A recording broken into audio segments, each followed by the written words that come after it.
Yo tout le monde, ici Vernal Cloud 238, 239.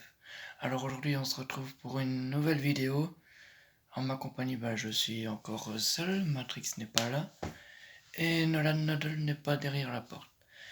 Matrix sera prochainement dans une de mes vidéos et Nolan Noddle aussi, mais ça faut savoir. Donc aujourd'hui on se retrouve pour une toute nouvelle vidéo sur, pas une pronostic cette fois-ci, mais une review de Monday Night Raw du 2 septembre 2019. Alors on a eu un très bon Raw comme d'habitude. Alors on va commencer avec une signature de contrat pour le titre universel entre Braun Strowman, Colonel et Seth Rollins, qui a mal tourné, hein, parce qu'on sait que DOC, AJ Styles, Gallows et Anderson ont venu.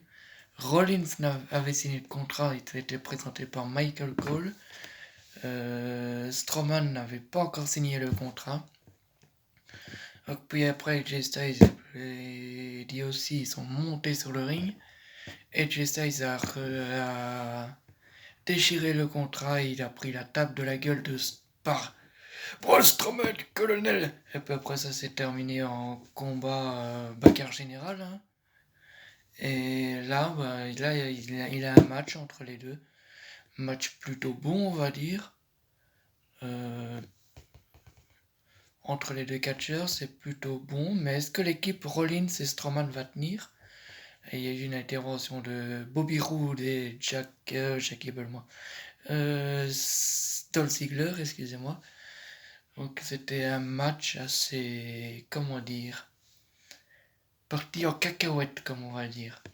Et après, on se retrouve pour le prochain. Là, il y a une attaque du club sur Cedric Alexander. On se rappelle que Alexander s'est fait battre par Baron Corbin, hein, on s'en souvient, pour le King of the Ring. Et là, après, il a eu un match contre Bobby Roode et Dolph Ziggler contre Zack Ryder, Kurt Hawkins.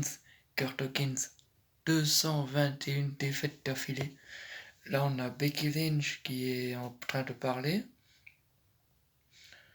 Je vais pas traduire parce que moi et l'anglais ça fait deux. Excusez-moi, mais bon. Après, nous avons eu les Street Profits, donc Angelo Dawkins et Montez Ford, pour les anciennes championnes de NXT. Là, on a le prochain match de Money in the Bank, Baron Corbin, comme à son habitude, il vient vers le trône. Et non pas le trône, tu vois quoi, les amis. Baron Corbin, non, ça, on s'en fout, on peut passer. Corbin contre Alexander, on a eu vraiment un très bon match, allez, de tous les sens. Et on peut dire que Alexander est vraiment bon de ce qu'il fait. Par contre, Corbin, sans commentaire. Il a eu des sauts à l'extérieur, il a eu de tout. L'arbitre a qualifié Corbin parce que Corbin avait gagné le match. Mais c'était vraiment un excellent match. Là, on nous montre un peu ce qui était les champions 24/7. Alors, le current champion, c'est Drake Maverick. Après, on a eu le premier champion Titus O'Neil. Alors, pour rappel, Titus était tombé au Royal Rumble. C'est pour ça que maintenant, tu vois quoi. Après, on a une première femme, Kelly, pour ceux qui connaissent, qui était championne 24/7 aussi. Puis après, on a eu R-Truth. Puis après, les premiers co-champions, les Revival, Scott Dawson et Tash Wilder. Après, on a eu le premier sportscaster championne, Rob Storm. On rappelle que Rob Storm, c'est un directeur de la chaîne Fox. Que Fox va... Non, SmackDown va passer sur la Fox en octobre prochain. Non, en octobre, SmackDown va passer sur la Fox. Après, on a eu le premier Hall of Famer champion Pat Patterson, qui est le premier champion intercontinental de l'histoire et le créateur du Royal Rumble. Après, je crois que c'est tout. Voilà, il a les commentateurs, dont Michael Cole, Corey Graves, Byron Daxter, René Young. Là, on nous rappelle l'histoire qui s'est passée pour Roman Reigns. Alors je vous explique. Roman Reigns s'est fait attaquer par les vestiaires, mais on ne savait pas qui c'était, donc on a vu Buddy Murphy. Donc Roman Reigns attaque Buddy Murphy dans les vestiaires. Il a dit que c'était Rowan. Puis après on a eu des accusations de Samoa Joe. Donc Samoa Joe a demandé des excuses à Roman Reigns. Donc c'est excusé, donc c'était pas Samoa Joe. Puis après on a eu Roman Reigns s'est fait rentrer dedans par une voiture dont on ne savait pas qui c'est. Puis après on a eu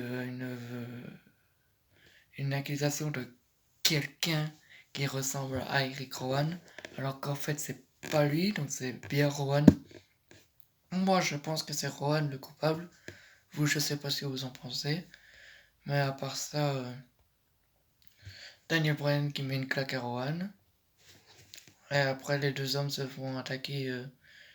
Ouais, Roman Reigns s'en font un spear à Rowan, c'était à SmackDown les amis.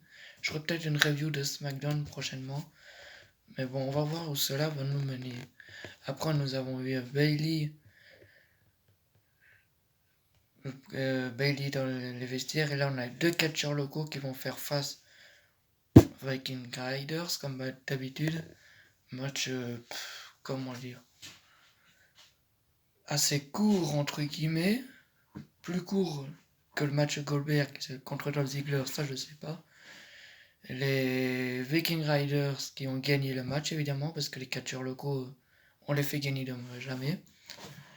Donc, mais ça serait bien que les Viking Riders affrontent une autre équipe autre que des catcheurs locaux, s'il vous plaît. Donc, voilà.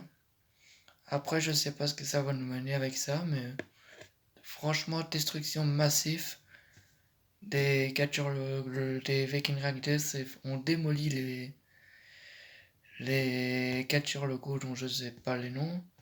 Si je retrouve les noms, je vous les mettrai dans les commentaires, mais ça m'étonnerait.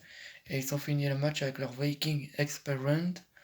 Après, on a vu une interview de Sasha Banks qui a dit qu'est-ce que à peu près. On a eu Samoa Joe pour la qualification de King of the Ring contre Ricochet. Très bon match d'ailleurs.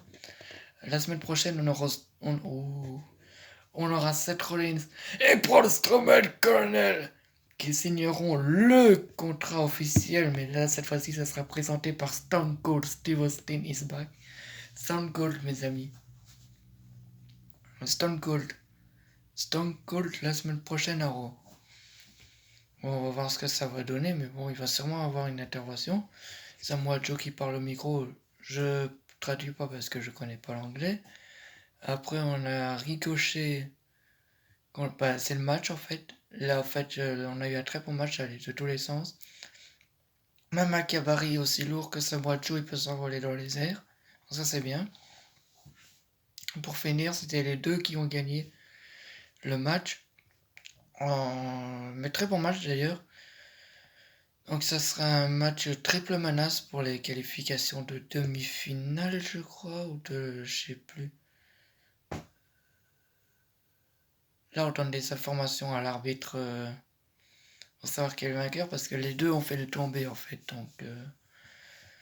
Donc je suppose il va y avoir réaction de... Là, on voit Strowman ou Bray Wyatt. Concernant Bray Wyatt, les amis, il y a des rumeurs comme quoi on pourrait se rapprocher un peu plus de titre universel. Mais bon, il est tout frais, on ne le voit jamais combattre. Donc, si, c'est le Finn Bray Wyatt. Attention, il fait peur. Donc, Bray Wyatt en lui-même, il combat jamais. Donc, je sais pas, c'est plus le Finn, le démon Bray Wyatt, qui combat. Donc, avec sa phrase toujours quand il termine ses segments, let me end, laisse-moi entrer. Mais ouais, ce Finn, moi j'aime bien. J'aime bien. Il finit toujours à attaquer les gens sans prévenir. Ça c'est bien, c'est plutôt cool à vrai dire. Là on se trouve Baron Corbin et l'arbitre du match entre Samoa Joe et Ricochet dans le vestiaire pour officialiser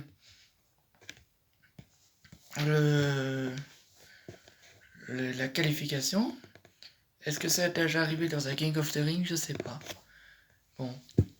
Alors on trouve Charlie Caruso dans les vestiaires pour interviewer Ray Ray. Rey Mysterio. Il sera de retour la semaine prochaine face à Glenn Metallic. Donc Glenn Metallic, c'est un luchador de la Lucha House Party. Après, on a eu un combat contre le Miz et Cesaro. Le Miz s'est fait complètement démolir par Cesaro. Mais pour finir, c'était vraiment un très bon match. On a mis plus Cesaro en avant, je crois, que le Miz. Pour finir, c'était Cesaro qui avait gagné. Et le main event, c'était les champions par équipe contre Becky Lynch, semaine. Et Bayley. Un très bon match aussi, hein, mais bon.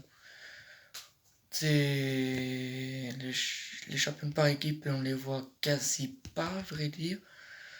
Donc voilà, je sais pas. Donc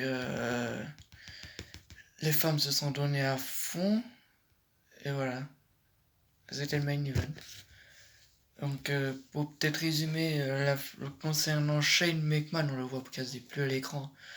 On va s'expliquer pourquoi, parce que j'ai une news devant moi. C'est un site américain, donc c'est écrit en français. Pourquoi Shane McMahon n'est pas apparu dernièrement à la télévision? Malgré l'importance place prise par Shane McMahon sur les écrans de télévision, ces derniers mois, principalement du côté du SmackDown, le fils de Vince McMahon n'est plus présent depuis quelques semaines.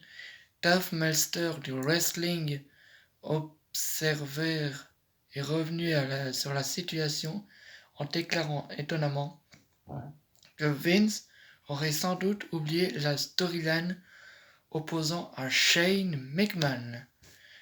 Et voilà les amis, donc ça fait un peu du bien de ne plus voir Shane McMahon parce que il prenait la place des autres catcheurs, on va pas se mentir. S'il y en a un qui regarde sa vidéo, il va sans doute être d'accord aussi.